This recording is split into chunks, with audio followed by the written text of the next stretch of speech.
Mom's house. All right. So, we're rolling. Take 2 on another edition of Your Mom's House podcast. We are recording and from Silver Lake, east side, bitch, of Los Angeles.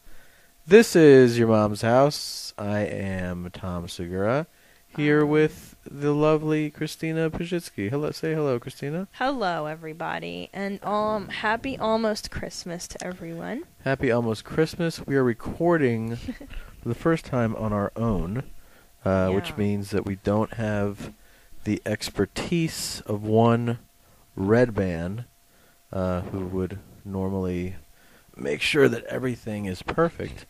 But you know what, Tom? We're not all about perfect. That's right, babe. We're about what? Keeping it real? Keeping it 100? Well, you can't get any more real than this right now. We are recording, like I said, on our own. We have recently brand new purchased microphones that we just bought from Radio Shack. And we have a lot of ground to cover, but First of all, it's raining outside. It's raining. It's been raining. Really exciting. It's been raining. It was raining all of yesterday as well, and I actually drove yesterday from the San Francisco area here. Yeah. And the entire drive it rained. Like, it's terrible. A lot of times when you drive a long distance, you're like, oh, it's raining. Well, I'm sure an hour from now, yeah, we'll be out of that shitty weather. But like the whole time. 400 miles of rain. That's kind of scary, too. And you were driving my car, which is a hybrid. It's kind of a pussy car. It's not really built for, like... For rain? For terrain and... Did you really... Well, I wasn't off-roading. Well, I mean, you drive aggressively, kind of angry. That's not true. I'm going to get a glass of wine for this podcast. What do you say? Do whatever you want. Yeah, I don't give a shit. Yeah. Okay, hold on while I get one. Okay. You're going to have to entertain our listeners for 30 seconds. Yeah, why don't you put that down and... why don't you get a couple of glasses, if you know what I'm saying? So... Here's the goal. Have this Momcast done. We'll send it over to Red Band, and hopefully he can then work his magic and put it on the interwebs for us. Tell everybody how you slept last night, and how you look when you woke up this morning. Well, here's the thing about this place. I love our place. We live in Silver Lake, in a wonderful home. We have a window unit in the bedroom. It's nicely installed professionally by the gentleman at Sears, yes. And it's great for when it's hot. It makes it not hot. But one of the things that happens is that metal body of the air conditioner sticks out, and then the gutters, the rim, what is it called? Yeah, the gutters. It's not a gutter. I think it's hitting on the actual top of No, I know, but the water drips from the roof, the gutter area, onto the body of the air conditioning and unit. It's like metal. And it's so like loud. It's just like like I like a fan noise, or like if it's just generally raining outside. Yeah. And you hear but if you hear. Yeah. I have that mind that can't, like, you can block it out. Yeah, I get used to it, and then I can't. I cannot. What happens when I hear things like that, just so you know, I obsess on that. That's why I can't watch TV and go to bed. No, you can't. Because if the TV is on, I don't know how to tune it out. That's true, because I like the sound of TV. I like it when you stand in the living room and you watch TV, and then I can fall asleep. But it's I would very be like, soothing. Hey, turn that off, because you need silence. I'll be listening to it. You so need anyways, silence. You're a bear. I couldn't handle it. I had to go out and get my my noise canceling headphones. I'm sorry. No, but please explain to these people. They're not noise canceling. They are. No, babe. What they are headphones that people wear to listen to music. These are Bose noise canceling headphones. Whatever. Like, they're fancy. They are. And they do block out sound. But you have to understand, people, that when my husband puts these on to sleep, he looks like a crazy homeless person. The way that homeless people, when they talk to aliens or they listen to different frequencies on other planets, that's exactly what my husband fell asleep with the headphones on. That's he woke just up. What I need, by the way, is more shit that makes me look homeless. I already have a whole group of people that I've never met in America that go, "Hey, you're homeless. You look homeless." And now we're going to add to that. Yeah, that's what you told me this morning when we got up. You were so like, great. "Oh, how is it talking to the people on the other planet today?" We should tell people what show. It's the Jim Rome radio show, and my husband, Jay Moore, I guess, fills in for Jay. He guest hosts it sometimes when Jim's off. Yeah. And then I have gone as basically a guest of Jay's, right? To be like just in studio, just to kind of hang out, sidekick in a way, just have fun and talk. And okay, and what do people notice about your appearance? Well, the first time I ever did it, we always do photos of that day with the producers. What's their name? I fucking forget their names. Jay Stu and Kyle Brandt. No one knows. I know, but I'm just saying, I'm giving those guys props, babe. No one cares. So yeah, they do care. People do care. They fucking care. Shout-outs. Come on, and little Alvin, and we all get the fuck out of here. So we take photos. Yeah. And on this particular, in this case, we took a photo, and everybody thought that I looked like the caddy from Happy Gilmore. I guess in Happy Gilmore. The Hunchback? No, Adam said he got a homeless guy to be his caddy. Yeah, that's so right. Everybody was like, "Who's the caddy from fucking Happy Gilmore?" And then so are. And then so they all just started. It's been a big tweeting thing where they're like, "Hey, you homeless piece of shit!" Like they're so funny. They're very. It's funny. not just "Hey, you homeless piece." It's like they say you have to say "war." Is that what it is? Yeah, it's that's like all the lingo. But basically, they're like Tom Segura uses shrimps as a Bluetooth. And there's so many. They're so funny though. Yeah, Tom Segura. I don't fucking know. There's or Tom Segura using a tailpipe for, I don't even know, like ear cleaners or whatever. It's endless. I wish I had them all because they're so. Every time you do that radio show, all I look forward to is reading those on Twitter. How people shit on you. It makes me laugh so hard. I should go find some of them. They're pretty awesome. Babe, could you not yawn into our podcast? This is real life. We're just talking about that. But, who wants to listen to you yawning? It's so real people. Yeah, but you're bored. If you're bored, they're gonna. I'm not fucking bored. It was just a yawn. Like yawns happen in life, even when you're not bored. When you listen to Howard Stern, does he yawn all the Sometimes. time? He burps, yeah, but he doesn't yawn. Maybe he does yawn. Rude. That's not true. I apologize on behalf of my husband. Let me point out one thing real quick. Go ahead. You don't know shit. Okay. About shit. Just in general? Have. Yeah. I'm sorry, what don't I know? I'm looking over at our bookshelf, and I got a lot of books that I've read. Yeah, but I want to be clear. I'm a reader. About something. You don't know shit about shit, and you never have. About shit. Yeah. Real mature. Yeah, anyways. All right, crazy homeless. So you woke up with your crazy headphones on. Yeah, I did. You got your bear fur cut. You got your hair cut. What's the name of the salon that I don't want to talk about it, but I got my hair cut. Mm-hmm. It looks clean. You look great. Very handsome. I got it cut for baby Yezhushka's birthday, which is coming up on the 25th. And I want to look good for that. Baby Jesus, and got your just taking care of last day shit. You know what I really fucking hate? And everyone? No, I feel like you're finally coming on board. Not you're finally. You're on board. I feel like other people are finally coming on board. What? Well, that is the fucking concept of, hey, we're all adults now. Mm-hmm. Let's stop with the we're going to get presents for everybody thing. And this has, I know it's partially influenced by, by money. I mean, I'm sure if I was a multimillionaire, I'd be like, hey, let's get everybody gifts. But even if that were the case, I still feel like, you know what? We're over 30. Yeah. Why don't we dial it back on the obligatory? Yeah.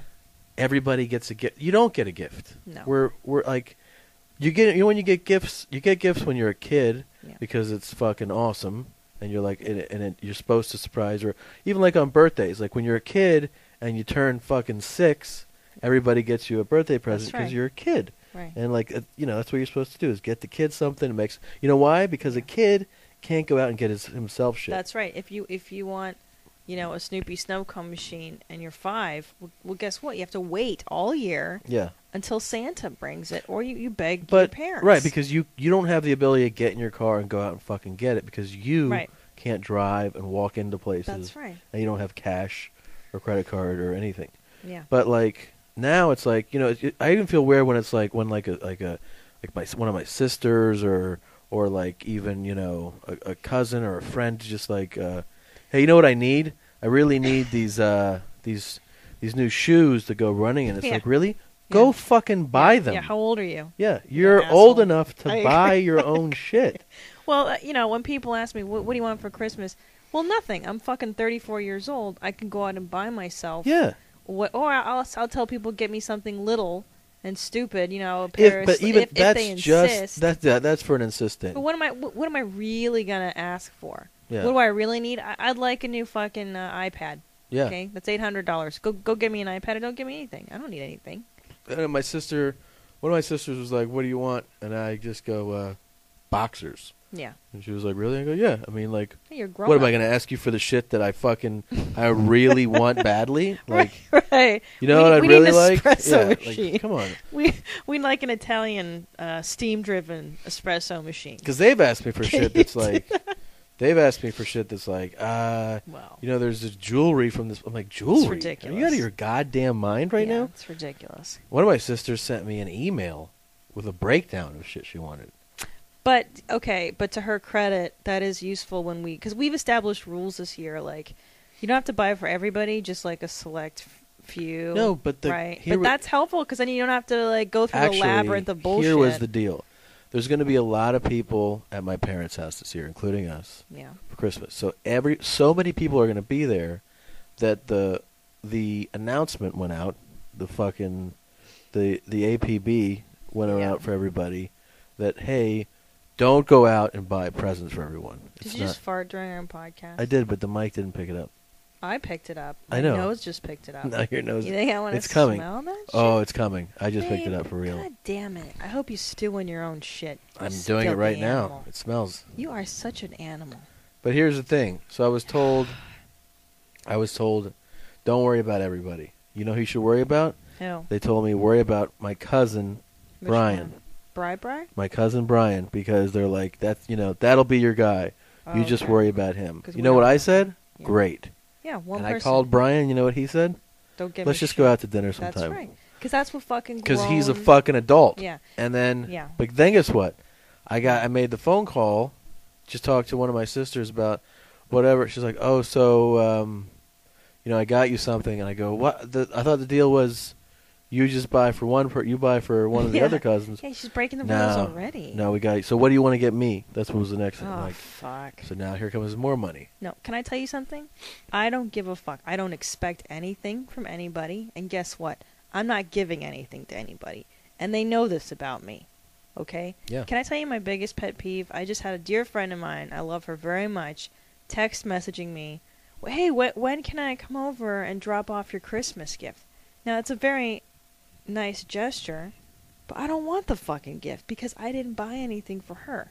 Right. And now I'm going to feel like a turd because she comes over here with a gift. And after I've told her for years, please don't buy me shit. Right. And now I feel like the asshole because I don't have stuff for people. You know what we should do? Just give people like cards and like a candy cane. You know what I mean? Like something stupid and little, not a fucking a gift. I mean, we're not millionaires for God's sakes. It's really was when you start thinking about like the money adding up and you're like, holy shit, I'm spending fucking hundreds of dollars just so that crap. Just so I don't look like an asshole that morning or whatever. Yeah, but we're grown. Like for a grown up, you should be happy with like a little piece of candy or a little. But here's trinket, what I think. I hate all the fucking. Not the whole thing. There's the backpedaling in my household because even after that was established, my mom was talking to my mother and she goes, "Well, you got to get something for." I'm like, I thought we just said the fucking. Well, she's just like, well, make sure you have something for like one of your sister and like then it's like just make sure you have something. I know that this aunt's gonna have something for you. I'm like, why are you fucking telling me that? For her.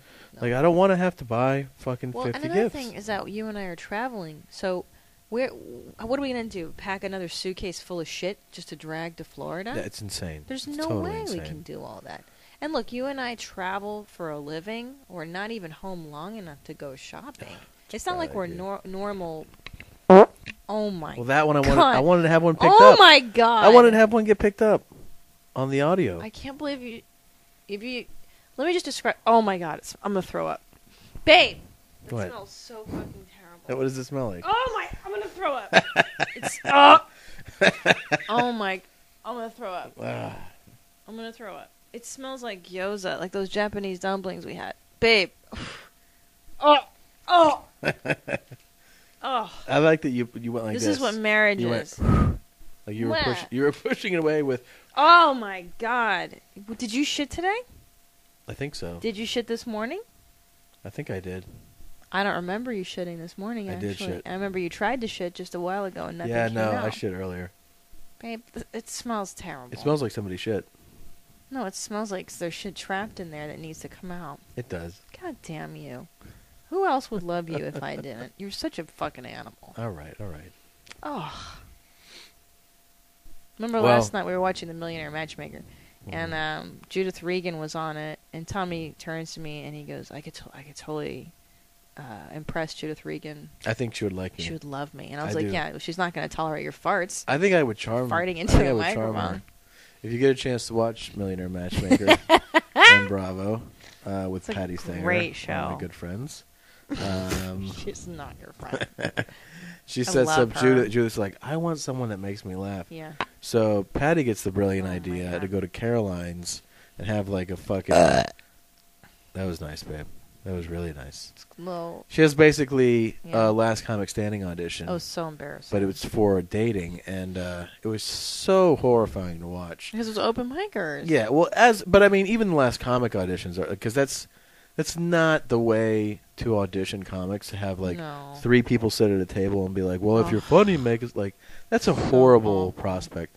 But anyways, she just has guys that are, I guess, age appropriate for Judith, which is like, I guess, 40 and up. Well, first of all, let's preface it by saying, if you don't know who Judith Regan is, she's a very famous publisher, and she published like Howard Stern's autobiography, and Jenna Jameson's. I mean, she's a very respected, very successful woman. And now she hosts a Sirius XM show. Right. She's awesome. Yeah, she's very cool. successful woman. But then she has these guys. God, it was so. It was like an open mic where you're like, oh no, it was embarrassing. It was so embarrassing. And then Patty chose a couple and. Wait, remember the dinner? And they're at dinner, and then these running guys bits. were running bits. They're running bits at the table. table, and Judith was like. Yeah. Gracious enough to like, I mean, I don't know how much she really enjoyed it, or if she was just being like, all right. No, I think she enjoyed it because she was those really guys like. Were actually running their shitty bits on her. Like, well, what about when you fly to Australia? Yeah, Australia is 23 hours away. Okay. So why don't they just create a plane that hovers for 12 hours and let Australia come to me? Hi-oh. Get the fuck out of here, man. That's And another guy was like, here's the thing that I think. You ever notice? It's like, dude. You ever notice? Like Andy. Like, have you ever hung out with comics like that? Of course. Yeah, like. But they're not comics. They're usually open micers. They're usually guys that run like pizza. Or like when you're on the road places. and there'll be like a guy who's like, the thing is, and you're like, hey man, are you running your shit by me right now? That makes me crazy. Yeah, like. I mean, I did a really small show in San Francisco last week, and I saw that there were it's one of those shows that like 15 people goes to. Yeah. So some of the people in the audience are comics that performed. So when you get on stage, you remember that. You go like, I'm not going to address these guys that I saw perform, right? Of course. So like. Another part during the show, when I'm up there, I'm talking to a guy who I didn't see perform, but then it occurs to me like a few minutes in just to make sure. Like after that, I go, hey man, you're not a comic, right? And he's like, what? I go, you're not a comic. And he goes, no, I'm not. I go, okay, because if you were, I wouldn't keep going to you for shit. Like I wouldn't ask you questions. And stuff, right, yeah, I'm not going to fucking work it out with another comic. So, but it's like, sometimes you go on the road and like the guys... I don't know, the local guys like, hey, and like they start to do to do their fucking shit to you. They're shitty. Yeah, and road like, hacky. Yeah, and they try to weave it into conversation like it's natural. Oh, that's the worst. And you're like, yeah, dude, I know what you're doing. Nobody right does that. Like nobody we're friends with. Like no, like friends never. Like you just say to someone, hey, is this funny? Oh, I'm sorry, I'm like stepping on my thing. Yeah. You never do that. That's like for older. I'm sorry. I will just move my. I'm Okay. putting my. I had these CVS pharmacy house slippers that I just replaced with proper house slippers, and I just put my house slippers on our podcast recording device. Yeah. Very rudely. I apologize. It wasn't professional. Sweetheart. That's for sure. Are those blackberries? Yeah, you want one? No, I'm good. My husband likes berries. I'm good. Wait. What were we talking about? Patty Stanger, frame material. Yeah, so, and then she, I just told you that I think that Regan would be totally into me. Oh, that's right. And then, Yeah. and I agree with you because you're very interesting. You're very intelligent. Yeah. And very kinds. dynamic. Such a If I could dynamic choose person. a word, Yeah. it would be dynamic. I think that Judith would be into me. I think she would really like me. But can I tell you something, though? Is that you do have a lot of hair, Mhm. and you're very farty. You have a lot of gas and a lot of burps and farts and a lot of dumps. I feel like that's an unfair characterization. Mm-hmm. That's a big word. Thank you. I think she would have to enjoy toilet shit the way that I do. So. Whatever. Anyways, yeah, so that was something that happened. And then, well, let's see, like this week, a couple things, getting ready for Christmas. I was up in Northern California this week. I should mention this. Go ahead. Last week, you did the podcast, The Momcast. the Momcast with Ari, I believe. With Ari Shafir, who admitted, by the way, Yeah. that he lost his virginity at the age of 23. That's insane. And that his parents were Orthodox, Well, rather Orthodox Jews. He didn't admit that, did he? No, he did. I know, I'm just kidding. It's despicable, but we still let him talk. he but I think that was a big reason for him being a virgin, of course. absolutely, Yeah, yeah, he was hardcore to the floor, like he was super Jew. He was. He still looks very Jewy. Yeah, the look is Very definitely heavy. there, but oh Jesus, babe. What? He definitely is more than made up for that virginity lasting so long.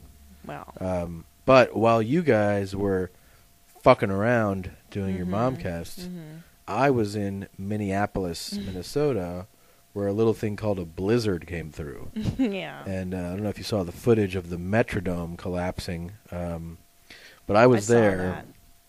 I was there all week, and Friday night we got the warning. We did our 2 shows Friday night, and the news. At first, the news was we're going to get 6 inches, and everybody was like, whatever. And then all of a sudden, out of nowhere, they're like, "No, we're not. We're not going to get 6 inches. He said We're 6 going to inches. get 2 feet." Yeah. And everybody was like, Yeah. everyone at the club goes, "Believe me, they say this shit all the time. Like, you have no idea the storm that's coming, and it never happens." So I was like, all right. Anyways, the snow started to come down Friday night. So when I walked back to the hotel from the club, it's snowing, you know, and you're like, all right, cool. Like, it's just going to snow for a while.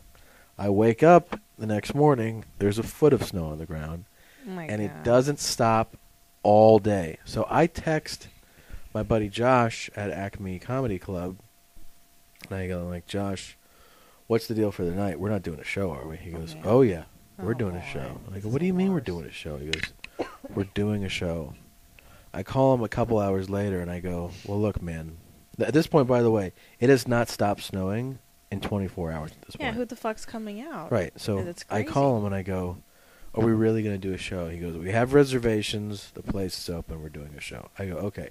Now I look out the window, and there's 16 to 18 inches of snow on the ground. Yeah. Like, there's cars that are like they're, they're blanketed into their spot, Oh, right? it's So I'm looking. crazy. All I see is snow, and I go, "Well, look, man. The club's like a 5-minute walk from the hotel." I go, there's not even paths to walk through. I go, "Well, can you send a car to pick me up so I don't have to walk in this shit?" And he goes, "Tom, we can't drive in this shit, man." And I go, "Motherfucker, like, you want me to walk?" And he goes, "Yeah, we can't drive. How are we going to get a car out of the spot?" And I go, Yeah. "How am I supposed to walk there?" Well, how are people supposed to drive there? Oh, if the they whole can't thing doesn't even- make sense. Yeah, it's ridiculous. So I drive. I go, whatever. I walk. I hike through the fucking Himalayas. I get to the club. He's like, "Well, the good news is we canceled the second show. Thank We still have God. the first show." First show ended up being, we had, by the way, here's the only part that I wish he didn't even tell me. Because, by the way, I never want to know this, if this is the truth. Both shows were sold out.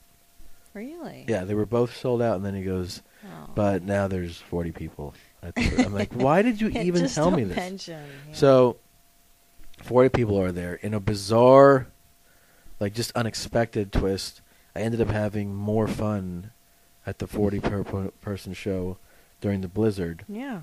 They were just, because obviously they really wanted to be there, yeah. because they came out in a blizzard. Yeah. And it was the most fun.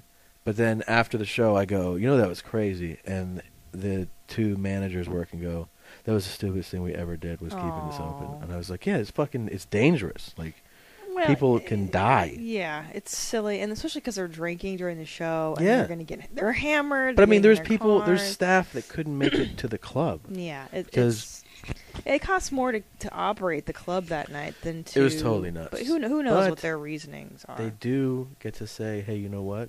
Yeah. Nothing shuts down Acme Comedy Club. Nothing. Can I tell you though? I think we've discussed this before in normal non-podcast life that sometimes a 40-person or even like a 10-person show, if there's good people, is better than like a 500 or whatever huge venue. I like small shows. I like a small intimate thing, and you can just kind of bullshit and tell stories and feel like you're actually connecting with human beings. That's what happened. It was a much bigger, like, on the big shows, like if it had been sold out, there's a higher energy level. So like you put something out and the energy that you get back is much greater. Yeah, it's awesome. The laughs are louder. There's more excitement. It's like when you go to a party and there's 300 people at the party, there's an energy to it, right? Like you're like, wow, it's live. Like that's right. But if you go to a 10-person like house dinner party, you're going to connect with each person individually. Yeah, it's fun. And that's kind of the equivalent, I think, of the show. Is like you make connections with the people. Oh yeah. But so it's just really like, what do you feel like that night? What do you want? Yeah, definitely. But anyways, so I almost didn't get out of there. I almost got stuck in the blizzard. Like I almost didn't leave. Then I came back. That would suck. And I went to Northern California, San Francisco, and I did this room called Club Deluxe, which is on Haight Street. And I followed that up with a night at the San Jose Improv, which was really fun. Always fun there. The Purple Onion, the legendary Purple Onion. And ended it with Tommy T's. Bang, bang. Bang. Pleasanton, California. It was a fun little run. But while I was doing that, you went to ATL. I was in Atlanta, which was snowing. You did. It snowed in Atlanta? Dude, I didn't even know that it snowed in Atlanta. Like, I just pictured it being like Song of the South, where people just fan themselves and like talked about Brer Rabbit. For sure. Yeah, I had no idea, and they just drank sweet tea, and it was come over for some sweet tea and lemonade. Yeah, it was so cold. I was there with Sarah Tiana, who's a good friend of mine. It was really fun. I mean, the shows were okay. It was like a suburb. Where the Funny Farm Where were you at Funny Farm? Yeah, it's like in a The Funny suburb. Farm is, it's well, let's be clear. It's not just... Let's be clear, because I'm not sure where the fuck I was. It's not just in a suburb. It's in Where? Mario Andretti's race car arcade and race car track. That's right. That's in the suburbs. It literally, the comedy club is next to... It's in an arcade. Yeah. So you can hear the sound of games being played. And here's the thing. It's really weird. The first time I played that club, yeah. I went with the guy that runs it. He picked me up from the hotel, and then he parked, and I go, what is this? Where are we? And he goes, we're at the club. Yeah. And I go, what's the shopping mall? It says like Mario Andretti. And I go, yeah. But where's the club? And he goes, it's inside. And I go, but there's not neat. a sign there. And he goes, yeah, I know. Yeah. And then I go, how are numbers? He was like, they're a little low. And I go, do you think a fucking sign would help that so people would know? He's like, well, actually, there is a sign. And there was a sign, but the sign was like by some trees, hung over, but not on the front of the building. Like if you walk to the front of the building, it doesn't say comedy. You have no reason to believe that there's anything funny going on remotely in that building. You know that there's race cars. And you have reason to believe that there's race cars. Yeah. Because it tells you. There's a lot of race car advertising. Yeah. Skee-ball, plenty of that. Did you play any video games while you were there? I played a ton of skee-ball, dude. That's my thing. You know me in the skee-ball. Yeah. And I did race. I actually raced those cars. Fun, right? And I was so terrified. I was terrible at it because I had a few to drink. Yeah. And I was, like, mortified. I was very bad at it, quite honestly. They go fast, right? Yeah, look, man, I'm not a thrill seeker in life. I'm I'm very scared of life. I'm full of anxiety. Why are you scared of life? Because I, I'm in therapy. That's okay. My childhood. But I'm not one of these people that needs to, like, I don't need to fucking jump a bungee jump or skydive to feel alive. I feel like life is scary enough for me. So I'm with you on that. yeah, like adding, like, I don't understand when people run marathons. Like, really? Isn't life hard enough? You have to add the fucking extra thing of a marathon. I totally am in line with that. I do feel the sort of the old guy syndrome of like, yeah, I'd have done that maybe 10, 15 years ago. Like you're not old. No, I'm saying, but that mentality of like when someone's like, hey, do you want to jump off this thing? I'd be like, maybe 10 years ago I would have, but like at this point, I don't go like, I need that rush. You know what I mean? I agree, but I feel like our occupations rather, it's so uncertain. Like our day-to-day existence is so uncertain as it is. Like you don't know how your job's gonna go on any given night. No. So you don't even know if you're gonna have work next month. So I'm on pins and needles as it is. Sure. And I don't need to do that. But I'll talk about what I did this week.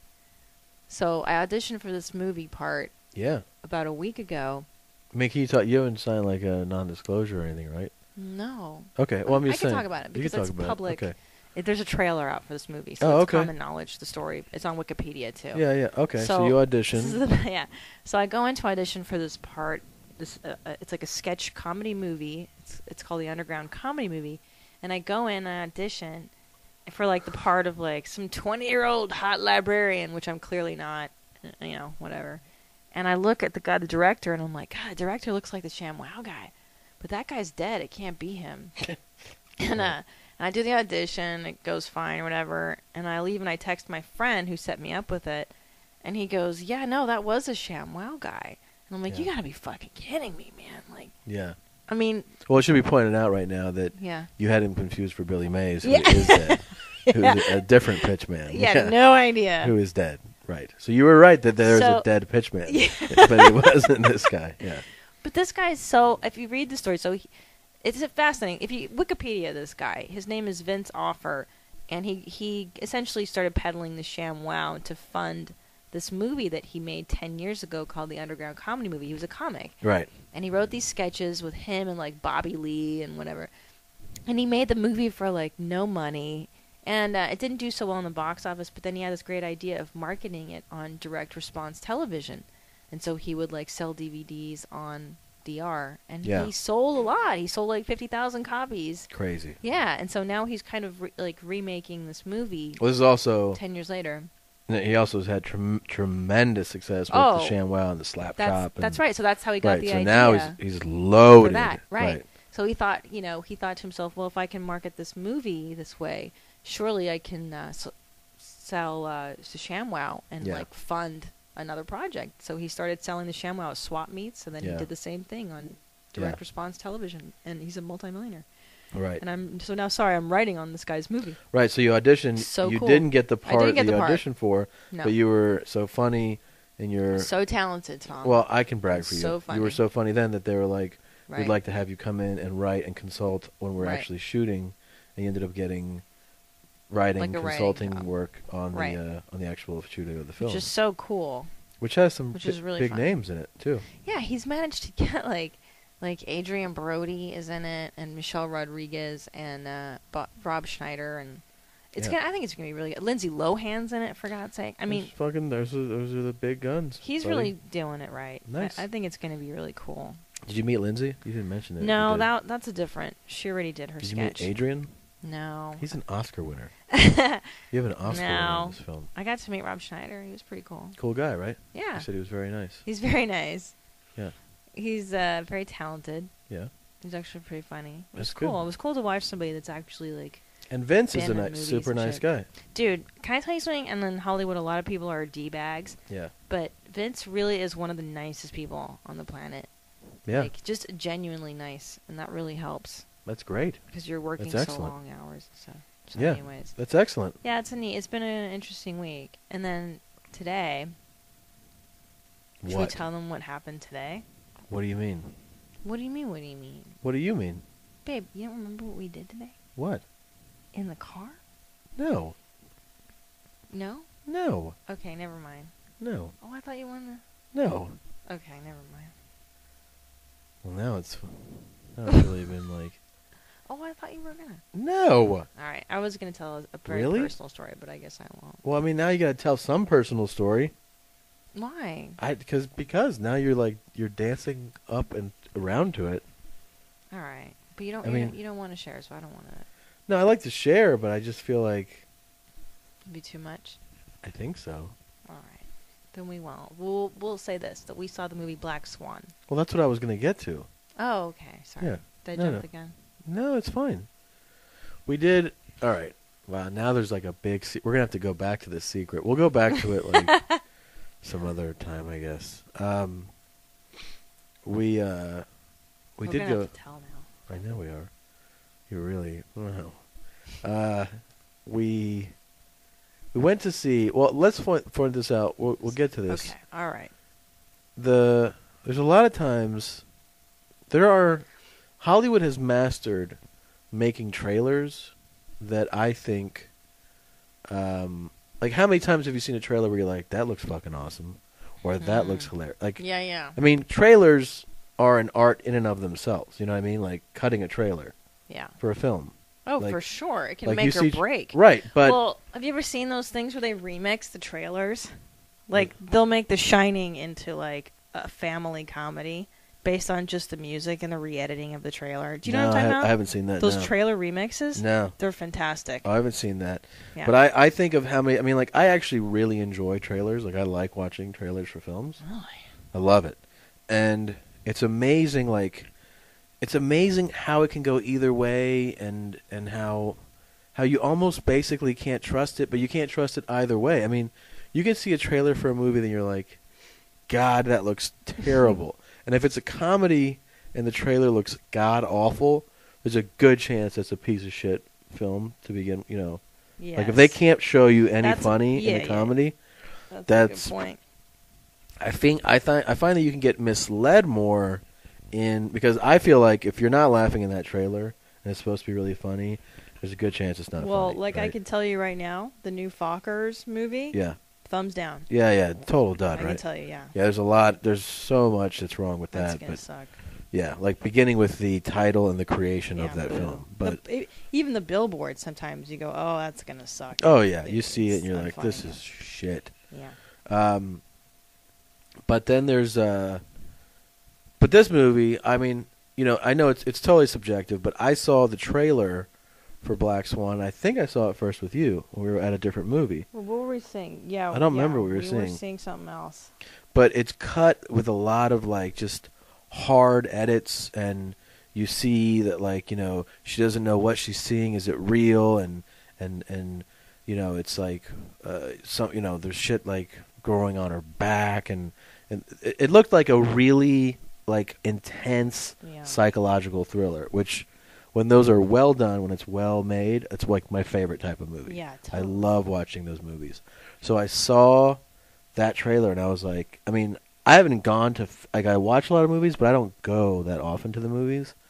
That was one where I was like, I want to go to the theater and see this movie. Yeah, it looked awesome. Looked fucking sick, I thought. I thought the trailer sold that film as, like, this is going to blow your fucking mind. Well, dude, and it's like Natalie Portman. Right, and that guy... Milo Kundalini's or whatever. Milo Kundalini. What the fuck her name is? The 70s show girl. Yeah, yeah. And that French guy with the big nose. What's Sweetie? Where's your phone? Is your phone right there? Yeah. Hand me that, will you? Can I see it? Yeah. Yeah. You said that authoritatively. It scared me a little bit. Sorry. Vincent Cassel. Yeah. I think is his name. There was Black Swan. And it looked kind of gothy and, like, cool, and it was it was very like, oh, this movie's gonna fucking blow your brains out. Yeah, there was just everything about that trailer. Wish we had it. Blew your mind up, huh? I would plug it into here right now. Yeah. Anyways, yeah, you can. Oh, and Darren Aronofsky. That's the director's name, right? Yes. Well, but P.S. I looked at the reviews, and the critics are all like saying this is the greatest, darkest thriller of all time. Get the fuck out of here. Look at IMDb. It's got like nothing but rave reviews. It's fantastic. Aronofsky's defense, he made Requiem for a Dream. I didn't like that. I gotta be honest with you. Oh, okay. Fucking depressing city. I don't want to watch heroin movies anymore. I'm over it. Trainspotting was great. He made Pie. Okay. He made that. The Wrestler. That was great. No, that was depressing as shit too. Super depressing, but super well made. It was a good movie. Yeah, overall. The Fountain. I don't remember that. I didn't see that. But pretty much what the dude's telling you is I'm fucking solid at this. And he wrote The Fountain, Requiem for a Dream, Pie, and a film called Below. Anyways, solid. This guy's got a solid resume. I have never, in my movie-going experience, it's not that the movie was so fucking bad, but I've never been so let down. Like, from what that's the bad thing about, I guess, trailers and all that shit and previews and buzz is like, my expectations for this movie were so high, and I really was like, are you fucking kidding me? Yeah. And then to hear that so many people love this movie, I don't know what the fuck they saw that I didn't see. Nothing about the movie surprised me. No. There was no no way kind of moment.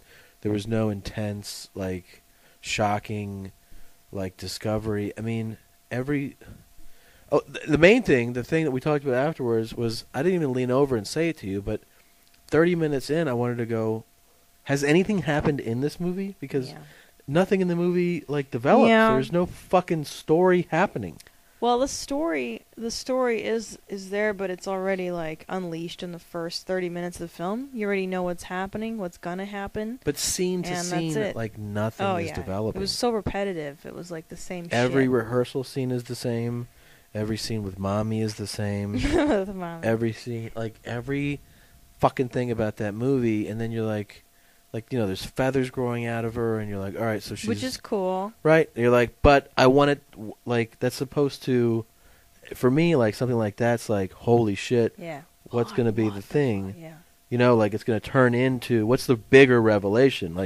She's turning into an animal? Okay. Right, that's kind of dope. What if she turned into an actual... Swan? A black swan? Let's fucking see that again and then fucking tomorrow. ate Mila Kunis's cooch, and then Well, and then will flew over the city and shit on everybody. That'd be a cool fucking scene. Black swan. But I didn't and I did feel there's a lot of gratuitous masturbation. It felt like Natalie Portman was having her cooch rubbed.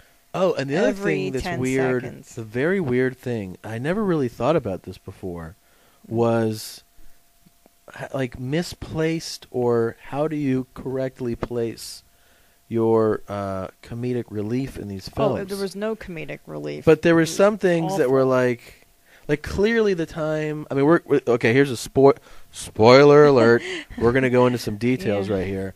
But clearly, when remember the night after she partied with Mila, and Mila was like, "Oh, did you have a lesbian fantasy about me?" Yeah. Oh my God, how was I? That was supposed to be comedic. That was supposed to be funny. And I people did laughed. find that to be right. That was humorous. That was cute. And she left. But there were some other times. Remember, when I remember the scene. and then there was people who were laughing really hard, and we were like, "What? I don't." Can we tell the scene? Yeah. What scene was it? Okay, so there's a scene.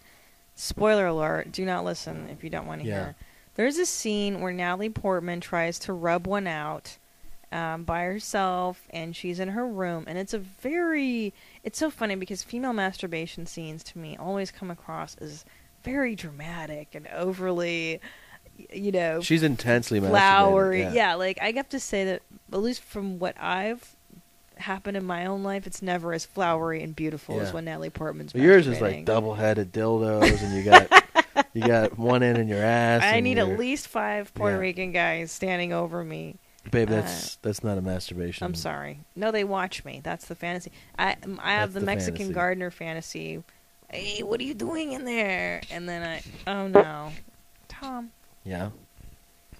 Put that I in hope your your fantasy. microphone smells like farts. It does. So anyway, so there's a scene, and she's, furiously masturbating, and then she looks over and sees her mother sleeping in the chair next to her, and it's supposed to be a funny... The mother... Well, no, it's not, I don't know if it's supposed to be funny. I didn't think that he... No, people laughed, babe. Right, but I'm saying I don't think his intention with that scene was like, here's comedic relief. Do you? Well, I think it was because Natalie's reaction to seeing the mother wasn't of horror. It was like, OMG, Mom. Like, it was more of like a... I thought she then took she crawled back. Embarrassing and funny. Oh, I thought I totally read that wrong. No, that was humor because people laughed. No, but not everybody laughed. There was a group that laughed. No, our side didn't laugh because we were the voice of reason. But then people were laughing. No, people. I'm not debating that people were laughing. That's horrifying. But I thought the intention of that was, remember, she went to masturbate. She's starting to lose control. That was the whole thing. Was let loose. Yeah. She masturbated, and then she looked over and saw her mother, and the mother had fallen asleep. What it was showing you was that the mother had fallen asleep in the room all night. She fell asleep in the chair. Of course, right. So she was there in the morning still. And I thought she was horrified and covered herself up, like she got under the sheet. Right. But I didn't see that as haha, see how funny that is? No, because her reaction, the reaction that she chose to give was comedic. It was? She gave she I don't gave know why I missed that. It was like a surprise, Yeah. But it was more of a light reaction. Because in reality, if you saw that, you would be a bit mortified. And Mortified. She wasn't. She was more of OMG, I can't believe it. My mom's here and I'm jerking off. But also the point of that scene, I think, was to show you how controlling the mother was and how prohibiting a presence of course. in her. Yeah. And this and that. I'm also a part-time movie reviewer. But there's just so much about this film that was so disappointing to me. To me personally, I'm not going to go out and say like what a shit movie, but it was to me it was wildly disappointing in what I... You're so upset. I'm so upset. He was so mad when the lights came up. He was yelling at the other patrons. I did. What did you say? There were at least 70 people in the theater, and I stood up and I said, "Who liked that?" And then you looked at me like, "Don't start asking people," because I was. And there was something we read that people around the country are like, "What a great!" They're applauding at. Oh boy! Can I tell you something? That movie, 127 hours, about a guy getting his arm stuck in a rock, was 1,000 times more suspenseful, and 1,000. And you already knew that the true story of it. And I knew it was gonna happen. Yeah. And I tell you what, when that guy cut his fucking arm off, everybody's asshole puckered at the same time, and it was a wonderful moment. Yeah. And you're so emotional for him, and I felt more watching that movie than I did, Natalie Portman, and I love Natalie Portman. She's a great actress. Mila Kundalini's. They're great. There is so much. I guess the big thing is in the end. The movie essentially mirrored what they attempted was for the movie to mirror the story of the ballet. Right. Which let's give it that, is that it was visually very beautiful. Yeah. The girls are beautiful. And the story did end up mirror the Swan Lake Ballet. Right.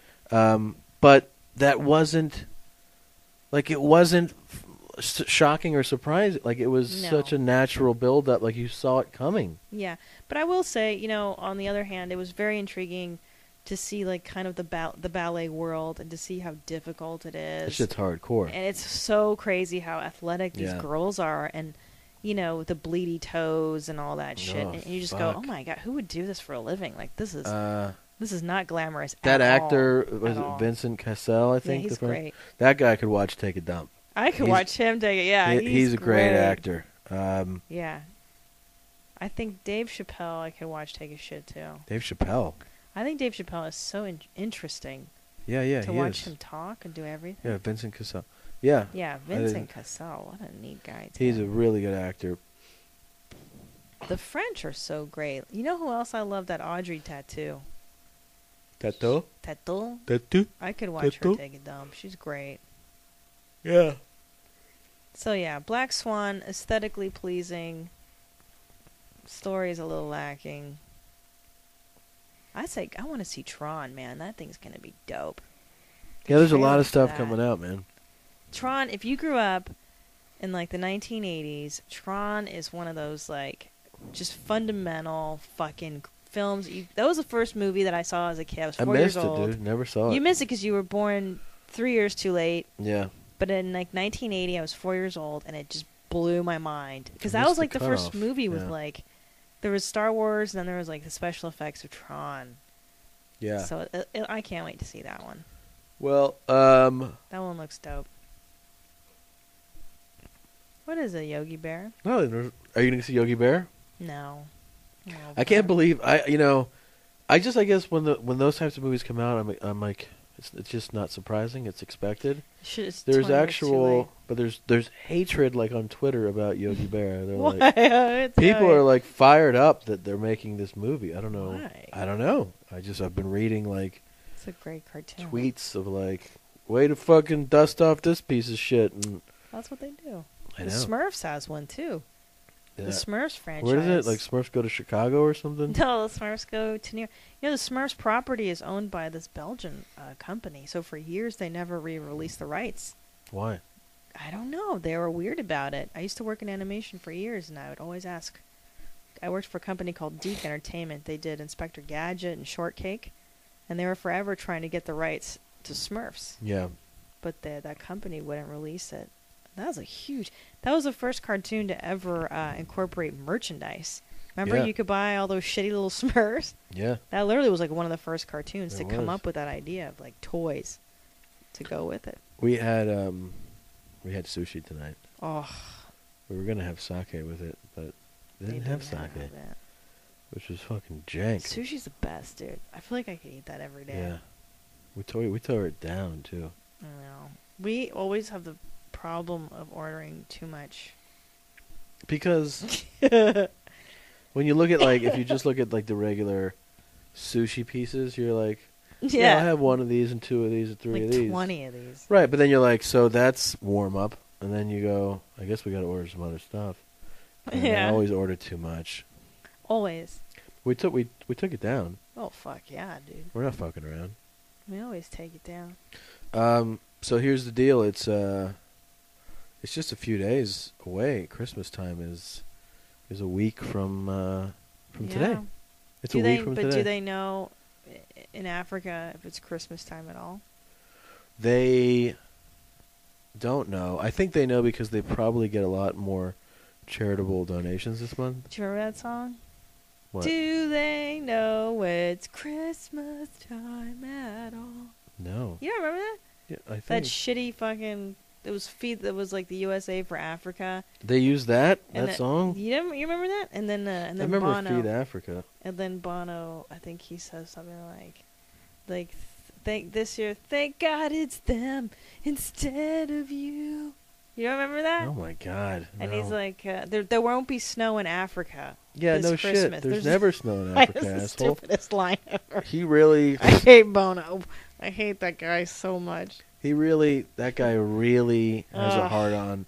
I always think about guys like that, and I go like, just move to fucking Africa. Like, yeah, if you love it so much, go. He's always on the African thing. Look, I think it's great to be charitable.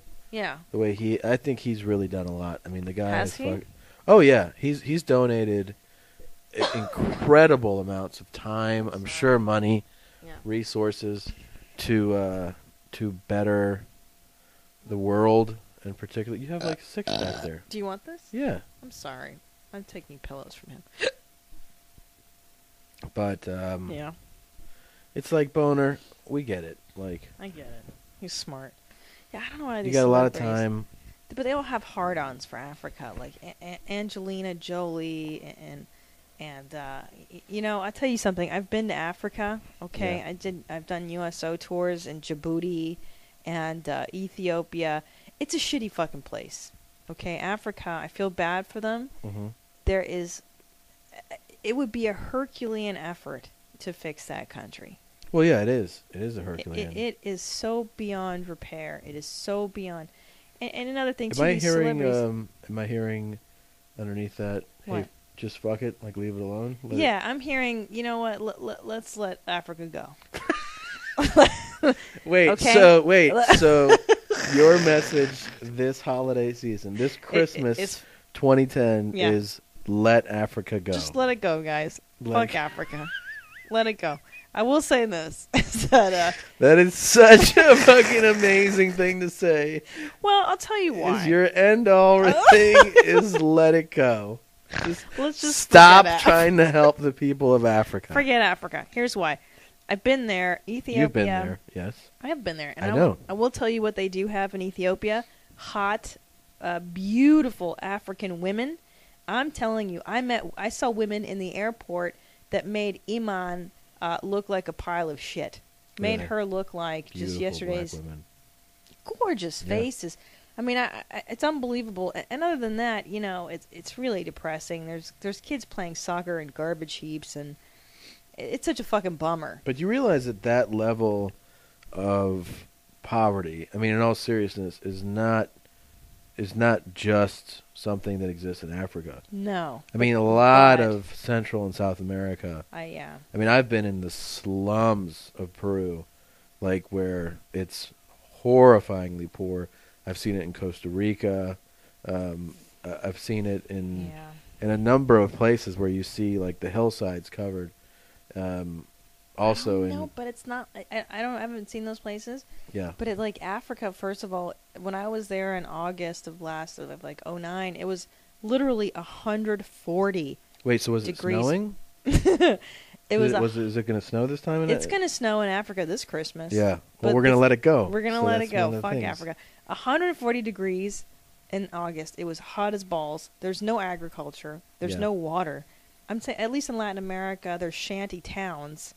But Africa's, I mean, where I saw it's horrifying. Was just like, and another thing too, these fucking celebrities like Angelina Jolie, she made her money in America.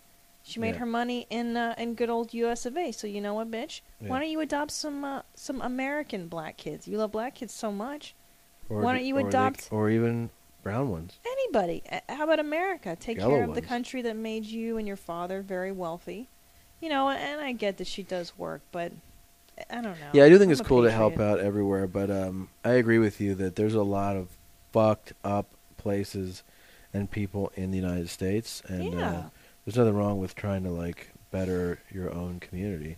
I'm not against helping Africa or anywhere. I mean, I know you want to let it go. Well, but, you know. But I do feel maybe like, next year, like for as far as like people that insist on adopting abroad, it's like there's a lot of kids that need to be adopted here. Oh, here. I mean, there's a lot of poor places in the United States. Incredibly poor. You know, kids need homes, and I'm sure they love to live with, you know, Brad Pitt as their new daddy. Yeah, I would. Me too. I like those. Do you think they could adopt a 34-year-old white woman? I think they would. And a Peruvian? Yeah, I think they would. Do you think that Latin America is as bad as Africa? I think as far as the levels of poverty, yeah, the levels of poverty that you can find in the poorest places in South America are as bad as anywhere in the world. Wow. Yeah, there might be more, like percentage-wise more, but like the slums are like there's no. It's not like these slums over here, like the slums of Brazil and Peru and Bolivia and Colombia are the slums of, you know, Somalia, and like they're slums. There's cardboard boxes and people living in too, dirt. You have. I was in Somalia. I was right there, and you literally have people that go around gunning down women and children. Yeah, that happens. That happens in South America. Oy vey. The thing that separates Africa, that really makes it much like that makes their situation. Mm-hmm. No, is HIV. And we didn't even talk about that. That's a tremendous problem. There's a whole generation of babies born. I mean, there's countries. Botswana has a 1 in 4 HIV positive rate. 25% of the population is HIV positive. It's wild. Now, on that note, I want you guys to all have a very Merry Christmas. That's it? That's what you're going to I don't think we should go out on that. I think we should find something else. No, that's terrible, Tommy. I know. It's horrifying. It's horrifying. Well, It's horrifying. I was just saying that's something that is more unique to Africa. Not the poverty, they? it's the disease. It's Christmas time at all. It's not going to snow in Africa. There's never snow in Africa. There's never snow there, It's dickhead. Christmas time. Yeah. No, I had something. I had an idea. I thought I was going to... You never have ideas. What was I going to say? Oh, I know what we should talk about. Go ahead, Meow. Things that people can't buy who are poor. No. What? That's terrible. I'm kidding. God damn it. I do need some new dress shoes. We'll get you some dress shoes. Okay. No, what I was going to say is Yeah. that how much of your life is based on luck and where you're born in the world, and I think about that quite often, actually. I do have that thought quite a bit. How lucky you are just to be born in I the do. right. You know what? You know when that thought is best to have too? When you're down on yourself, like when you're like, Yes. I wish I had this and I wish I had that. Yes. I wish I'd gotten this gig and I wish I was That's doing this, and then you go like, man, I also love that there aren't fucking mines on the way when I walk to the grocery store. There aren't landmines. Yeah. And that every other person I know isn't dead at like 21. Oh yeah, and that and that you have the $30 or whatever to go down to the Grove and watch Black Swan. Yeah. And hate it. And come home and do a bitchy podcast about it. And like all this shit. Wonderful it is. Yeah, and this is like, it's incredible. This is the time when you go like, really, it's like when you're having like a great thing where you're just like amazed. You obviously have your appreciation for your situation. When you have like, oh, I can't believe I just got to do this, and it's amazing, and you're thankful. But it's when you're doing something that's completely whatever, or you're complaining about your situation, that you go, holy fuck, I'm such a piece of shit.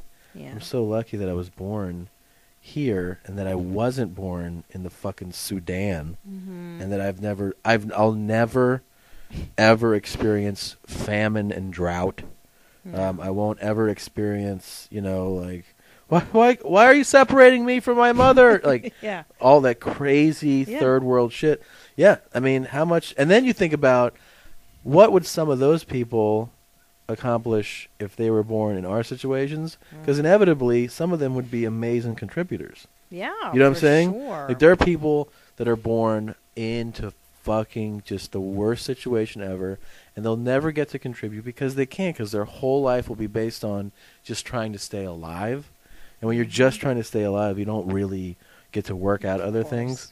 But there are, I'm sure, amazing people that are born into these horrifying situations, which I just realized we have essentially come full circle and given reason why to adopt people. Like, what we were just talking about, we actually fuck are just... them, let them die. Let it go. Care. Let Africa go. Let's start a website called Let Africa Go. Yeah.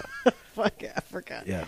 But on the other hand, I agree. And struggle makes you a lot more interesting. Number one, and we were watching that Gwyneth Paltrow fucking bullshit trailer where she's a soulful country singer. That looks terrible. With a heart. Give me a break. Gwyneth Paltrow has had nothing but silver. That spoon. Goes to the trailers that break. you can go. You watch the trailer and you go, I don't want to see. But Kiss my ass, I tell you this right now. There are 100 million people in the United States that saw that trailer and go, I cannot fucking wait to see that movie. And that movie's going to be a hit. And you know what we do with those people? Send them to fucking Africa. And let it go. And when we decimate that country, good. Let them go. That movie looks really terrible. Of course it looks. But see, the thing is that people that have shit lives, shit upbringings, and they do come to this country, they often become very successful. Yeah, it's true. Those are the people that are really interesting. And how many rich kids have you grown up with that have done absolutely nothing with their lives? Well, that was the other time that I thought about that a lot, was knowing a lot of rich kids growing up, and especially there was you get to see the full spectrum of people within every demo. Yeah. But there's rich kids, you shouldn't strongly dislike a kid because he's born in a situation. But I met a lot I resent rich people. Entitled rich kids who I always just wanted to go you've done nothing except be born. You know what I mean? Oh yeah. You were just born, and you have made zero contribution. And I know a number of them that are grown now that I'm like, you're not going to do anything at all in No. life? Like you're just... Well, you don't have to. Why would you? Well, you don't because you're a human. You don't want a sense of accomplishment in life. No, I personally do. But then on the other hand, my natural inclination is to be very lazy. Mm-hmm. Necessity is the only reason I work as hard as I do at anything. Mm-hmm. If I were to be raised with a lot of money, Mm-hmm. I wouldn't fucking do anything. I would travel. So it's good that you... I would do heroin. I would these are interesting have things sex to with know. millions of strangers. Wait, money would and- dictate this? Yeah, because if you got AIDS or STDs, you just pay somebody to cure it. I find If a you cure got for AIDS. AIDS, you would just pay somebody. So Yeah. your philosophy was like, hey, I'm going to go get AIDS, but I have a lot of money, so just take care of me Yeah, now I can that find I have a AIDS. cure for AIDS, Tommy. There's No, rich that's people with AIDS. Yeah, Magic the Johnson. only- No, Magic Johnson beat AIDS, and he's wealthy. He never had AIDS. He had HIV. Well, you know what I'm saying. They can't find it in him anymore. He beat it. He Yeah, beat but there's the other HIV. people. So wait a minute. The only Money reason that trumps all. the reason that you don't sleep with tons of people is just because you're not rich.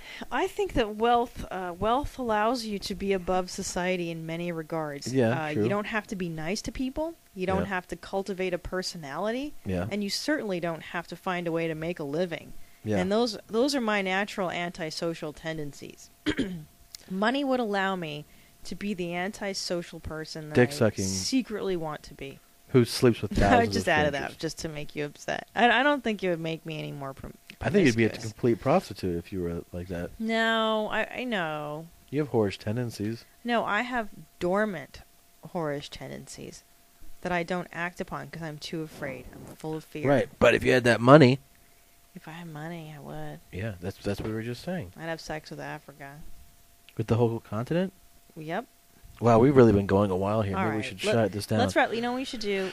We should bring this back with being thankful for being born where in the good old U.S. of A. Yeah. This Christmas. And Well, we're also gonna and pick listen up- to this. We're going to pick this up Yeah. next week. We're not going to disclose the location, but we're going to be in South Florida, Wow.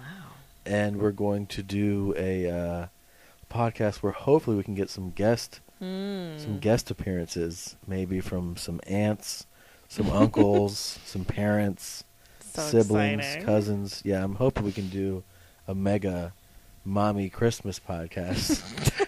And that's what I'm most excited The about. mega mommy. And if this makes it up in time, which I hope it will, you can also look forward to seeing me, Tom Segura, New Year's Eve in the city of Livonia, I believe, which is on the outskirts, or it's a suburb of Detroit, at Joey's.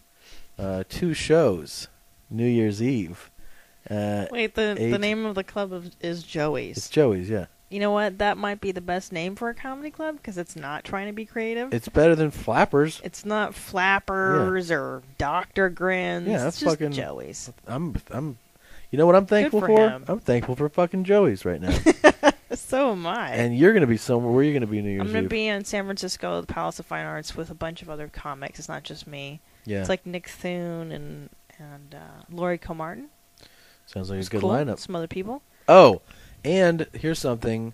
I'll tweet. I already retweeted it today, but I saw that on Tom Papa's Twitter line. He tweeted that there's a big Greg Giraldo benefit for his family. That they're doing a show. It's going to be like Jerry Seinfeld, Papa, David Tell, Jim Norton, like all the heavy Wow. hitters, and it's all going to Greg Giraldo's family. So Where is it? Do you know? in New York. I don't know what Okay. date, but I retweeted it, and you can follow me at Tom Segura. You can follow Christina at Christina P. Mm-hmm. So, anyways, I thought that was really cool. So if you're in New York and you get a chance, that sounds like an awesome show. Yeah. And so we'll pick up next yeah. week from your mom's house. Thanks for tuning in. I love you. Have a great Christmas, everybody. We're going to talk to them before Christmas. Oh, we are? Yeah. Okay. We'll have fun Christmas shopping. Yeah. And eat a lot. And But- we're... Ooh, Oh, this good. smells. I hope you smelled it.